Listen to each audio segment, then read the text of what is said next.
An elite all-boys preparatory school in Pietermaritzburg is on a collision course with its headmaster. The school's governing body alleges he's guilty of sexual harassment and verbally abusing students and staff members alike. It's a battle that's been brewing for months, and even the Provincial Department of Education has entered the fray. What at first appears to be a standoff between employer and employee over serious allegations of misconduct is clouded by counterclaims against the school. I sat down with the headmaster, who says he's being targeted for blowing the whistle on this 100-year-old institution.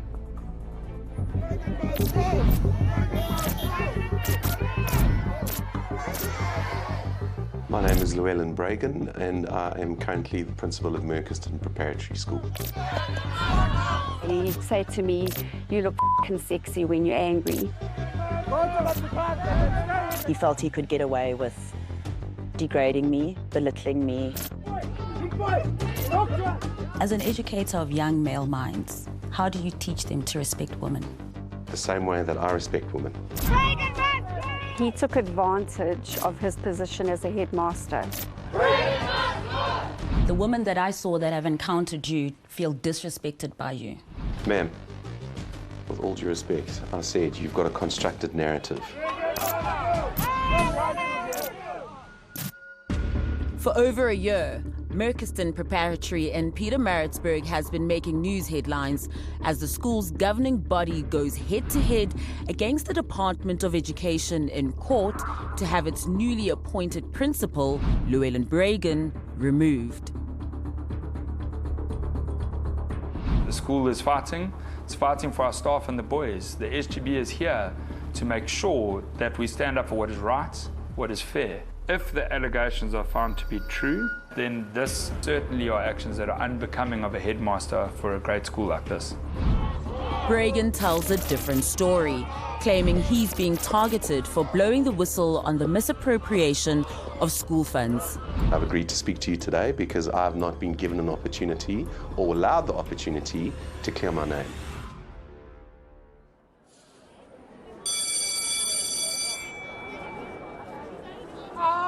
As a boy of 𝗀𝗃 shall strive to do only that which is sensible, responsible, and justifiable, even in play. In 2022, 𝗀𝗵𝗶𝘀 became the headmaster of 𝗀𝗃 Preparatory, a prestigious 132-year-old all-boys public school. He moved from Johannesburg, where he was the deputy principal of King Edward's Prep with his wife and child to take up the position. However, the school's governing body, or SGB, under the chairmanship of Paul Campbell, soon raised concerns about his conduct. The SGB started getting anonymous complaints. What were the nature of these complaints? They were mostly sexual harassment of staff, bullying. The vast majority of them were harassment in nature. 𝗀𝗶𝗶𝗴𝗶, 𝗀𝗃's personal assistant, was one of numerous staff members who alleged that 𝗀𝗃 frequently lost his temper and became aggressive, creating a toxic work environment. I was a part of some of the meetings that took place where he would slam his fist on the desk. I was very anxious when it came to being around him for too long. I would say what I needed to say and I would step out of the office. He would throw tantrums. One staff meeting, he threw everything down on the floor and stormed out. Sarah Hemingway is a grade 4 teacher at 𝗀𝗃. She says after 𝗀𝗃 found out she was divorced, he would constantly call her to his office. I thought it was a parent or something urgent, and when I came this side, he would just want to sit on the veranda and chat to me while he had a cigarette. And he said to me, "If you were mine, I would never let you go." Sarah and Melissa are 2 of 5 female staff members who allege that 𝗀𝗃 sexually harassed them. He drank excessively while we were on the school camp. The next morning, he said that he had come into my room and then he announced to everybody who was there that I slept like a starfish and my legs were wide open while I was asleep. And he said to me he's had a crush on me since the first day that he laid eyes on me. And he said that he couldn't be trusted in a room alone with me. It wasn't just the staff making complaints. 𝗀𝗀𝗽𝗀𝗃's 9-year-old son, who was a weekly boarder at 𝗬𝗏𝗃stone, was diagnosed with learning disabilities. He had separation anxiety and panic attacks whenever he was away from his mother. He was seeing the play therapist twice a week, and the pediatrician did put him onto some anxiety medication. Was the school aware of all of this? They were well aware. Lynn's son experienced a severe panic attack in August 2022. The teachers tried to calm him, but he fought them off. Kicking and screaming for his mother, 𝗶𝗿𝗀 took the child into his office and berated him. He said, "You need to apologize to the staff, otherwise I will phone the police and they will come and collect you right now, take you to a juvenile detention centre, and you will never see your mother again." My son started to almost hyperventilate. I almost wanted to pull out my cell phone and sort of look at the legalities. Could they take my child away? As an emotionally stable adult, I was terrified of what he would do.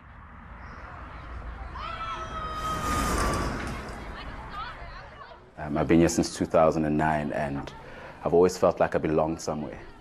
I belonged here. 𝗀𝗏𝗃 gave up a career in law to be the head of sports at 𝗬𝗏𝗃stone. According to other staff members, he was a fit, happy guy who genuinely loved his job until 𝗶𝗏𝗀𝗃 arrived.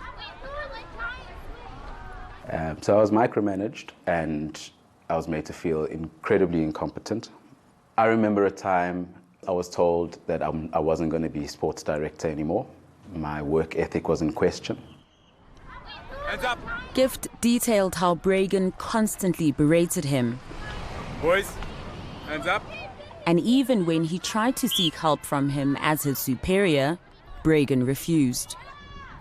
I said to him, if you feel that I'm not measuring up, can you maybe help me and be somewhat of a mentor to me? And he said, no. I always walked out of there feeling like a little piece of me was taken. 𝗀𝗏𝗃 claims that 𝗶𝗏𝗀𝗋's constant bullying sent him into a depression, and he eventually tried to take his own life. I started working extra long hours. I didn't give myself time to eat, barely any time to sleep, to the point where my mental health took a knock. I've never been one to struggle with issues of mental health. I got to the point where I really felt that in order to save my life, I needed to leave. In mid-2023, the SGB hired an independent contractor to investigate the allegations against 𝗶𝗏𝗀𝗃. He found that many staff members feared 𝗶𝗏𝗀𝗃, and the accusations needed further investigation.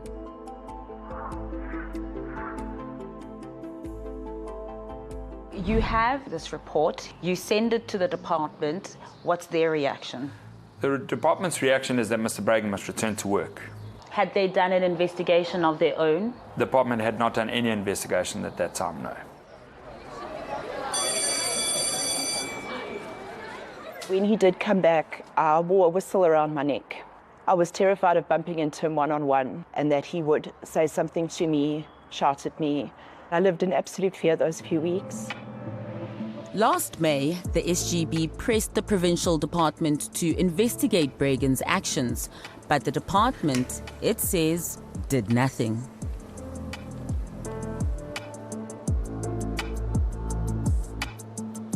The SGB took legal action, and the department began investigating in August last year. 1 month later, 𝗶𝗏𝗀𝗃 was suspended. On the condition that Vashni Naidu, his local union chairperson, be present during the interview, 𝗶𝗏𝗀𝗃 agreed to meet with us. There are a string of allegations that we need to put forward to you, Mr. 𝗶𝗏𝗃. Melissa, your PA, ever tell her you have a crush on her? Ma'am, who uses the word crush? No, I did not. Did you ever say to her if she looks sexy when she's angry? No. I want us to talk about Sarah. You never told her that she was spread out like a starfish. The starfish comment was passed not by me, but ironically the next morning, when it was then passed on by me as a secondary comment, everyone laughed. Why were you passing it on? Because when it was said, it was humorous. I'm going to get to the part where you think this is humorous. So, Mr. Breggen, is everyone lying in this case? Yes. But you? I have been through a departmental hearing for this and was acquitted, exonerated of all of those charges. In May this year, Breggen faced 11 charges of misconduct. He was found guilty on 1 charge of financial mismanagement, but on the 5 counts of sexual harassment, the presiding officer saw what Breggen said to these women as complimentary and not sexual harassment. So he was found not guilty. What he made us feel eventually was broken. I'm not the same person that I was when I started here.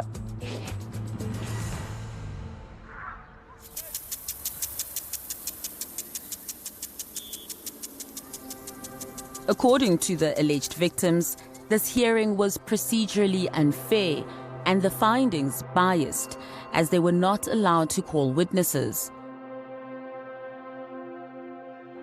The department would only use one of my complaints. I had people there who saw and heard.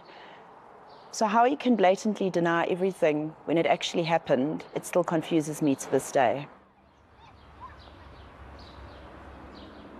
In 𝗀𝗀𝗃𝗀's case, Breggen was found not guilty, as the presiding officer felt his management of the situation was fair, even though, to date, 𝗀𝗀𝗃 has not returned to a mainstream school. He struggles with the idea that if he behaves in a way that someone doesn't think is right, then he will be taken away from me. Breggen says he didn't know the child was suffering from anxiety. And in hindsight, looking back, do you think you managed that situation correctly? Yes, I do. Or appropriately? Yes, I do. Would you handle a situation like that again, in the same way? If I was told about his medical condition, I might not have said juvenile detention, but you cannot treat adults like that and then expect them to look after you. Last month, the Provincial Education Department instructed Breggen to return to Merkeston as the school's headmaster. The parents shut down the school.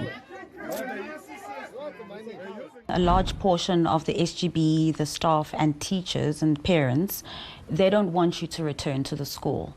Why not just move on? How do you get to a man when every single person that you've named here is employed by the SGB that's trying to get rid of me? They were acting for the SGB, because that's some really Academy Award-winning acting then. I believe they deserve Oscars. Mr. Breggen, I saw the trauma in these women. Ma'am, with all due respect, I said you've got a constructed narrative. So instead of telling me that my narrative is constructed, you have a chance now to say your piece. Okay, ma'am, I'm not allowed to, because I can't speak about that. I'm not entitled to. The case is sub judice. I'm not sure if Mr. Naidu may answer that. What we discovered in the beginning is that the school is running between 8 to 11 bank accounts, which is absolutely unacceptable for a public school. According to the Schools Act, a public school cannot have more than one school fund account. The SGB confirmed that Merkeston has more than 8, but it says this is how the school has operated for nearly 20 years. We also have nothing to hide. The department is welcome to come and have a look at all of these audited financials which we have. You're saying they're welcome, but does the department know about all these bank accounts? Some of the accounts may not have been submitted, the financials, on a yearly basis to the department. We are unsure whether they have to be. These are public funds. The Act is unambiguous. All of a school's bank accounts must be declared to the department. Merkeston has only ever declared 3. Mr. Breggen does then have a case to have reported to the authorities. He has been an integral part in what has happened for the 18 months before he was suspended. So the fact that he makes his allegations just a few days before he's suspended, I think there's there's a bit of concern in what his intentions were from that perspective. Last week, the Provincial Department of Education filed this High Court affidavit identifying Bregan as a whistleblower and telling the court that the SGB has obstructed its investigation into Merchiston, an accusation the SGB strongly denies. The school is very happy for the department to come and do whatever investigation they would like to. Is the SGB of Merchiston trying to get rid of Mr. Bregan because he is blowing the whistle on financial irregularities? I absolutely deny that in the strongest terms. There is no merit to that whatsoever. Regardless of Bregan's claims against the SGB, what these victims say they have gone through cannot be dismissed. Are you aware that Gift attempted suicide twice because of how you made him feel, he says? Ma'am, that is disgraceful. I'm sorry. You and Gift cannot say that to me. What do you mean he cannot? That's his lived experience. Ma'am, he's just been put onto the governing body. When did he tell you that? At this point, Bregan became very emotional and ended the interview.